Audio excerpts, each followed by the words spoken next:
I asked all the right questions, but I got all the wrong answers. It's very, very difficult, and with all the grief and the trauma, part of that is guilt and blaming yourself. Smokey died on September the 13th, 2023. She was born the following day. Clutching the toy they'd brought with such great hope, Alice Topping and Pedro Jacob are a couple patently broken by her loss. We've spent the last 2 years trying to investigate our own child's death rather than recovering or trying to rebuild something of our lives, and to work out what happened. The baby was born at the John Radcliffe Hospital in Oxford, and the list of what went wrong is long.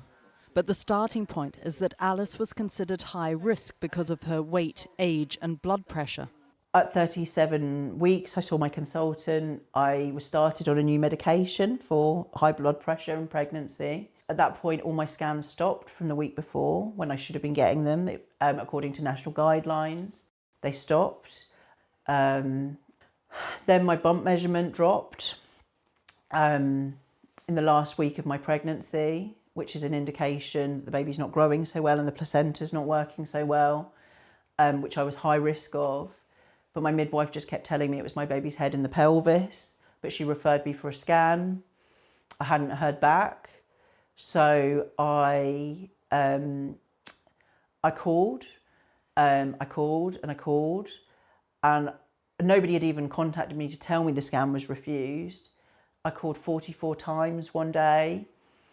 Alice had been booked in for an induction at 41 weeks plus 2, and that is important because her notes later said she had refused one.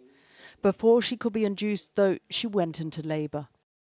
So they wrongly told me to stay at home and wait for my induction. Pedro said, let's call again. So we called again about 12-ish. And then Pedro just said, we're going in, we're coming in. And they said, okay. And then when we got there, we were told that our daughter had died and they couldn't find her heartbeat. After everything you'd done. And we were in absolute hell. Yeah. And it hasn't really stopped. To add to their pain, the hospital presented them with a certificate saying Smokey had died before labour, which wasn't true. It delayed her funeral.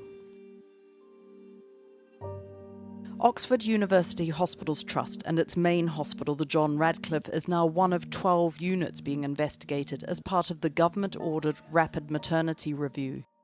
But in a joint investigation by Channel 4 News and the New Statesman, we've spoken to dozens of families who have been harmed, left bereft and wanting answers. I relied on them to protect me and protect my baby, and they didn't. And then you have to live with that. And no one wants to answer. A campaign group now has more than 600 members. Yet last night on Channel 4 News, we revealed a meeting had been secretly recorded and a lengthy legal letter was sent to one of the group's founders. It was deeply upsetting to be accused of things that I hadn't done. Now we can reveal new concerns. The failure to scan Alice Topping is a critical part of this story. At the Trust, women are scanned up to 36 weeks, and those at high risk have an added 28 and 32-week scan.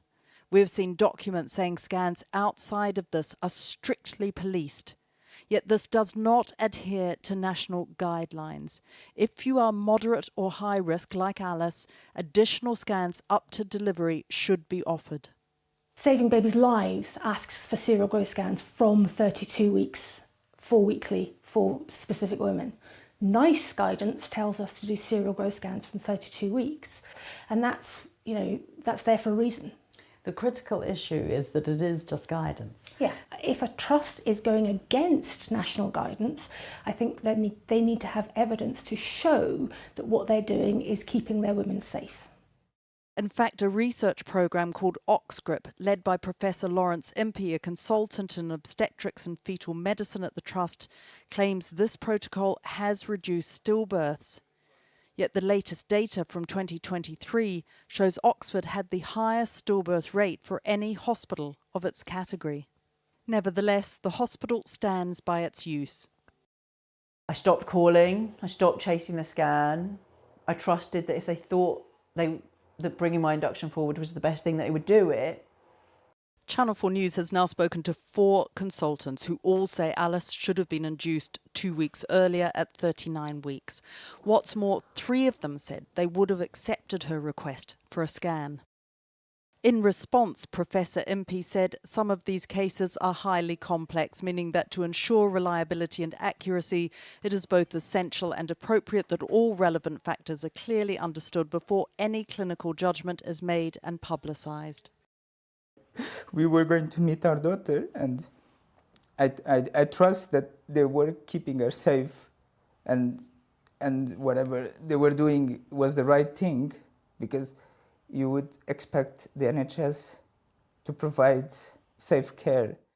There has been no admission of liability for Smokey's death. An independent review later made 5 recommendations, but the Trust said they did not agree with the findings, compounding the couple's anger and distress. And repeatedly, we have been told of the defensive nature of the Trust, with some cases taking years to settle. I have had a case where it was a full admission of liability in the end, but not until the child was 12. Unfortunately, just after her birth, the family had a meeting with the consultant involved and who sent a letter to them afterwards in follow-up, basically admitting that things had gone wrong, but that, sorry, there's not much we can do about it. To go to court to force them to serve a defence. And when they did, it was 100% admission. I mean, why? Why would you put the family through that? If you knew you were going to have to admit negligence, do it straight away or do it early on. We have seen the details of this case, which show the consultant left the operating theatre at one point without explanation.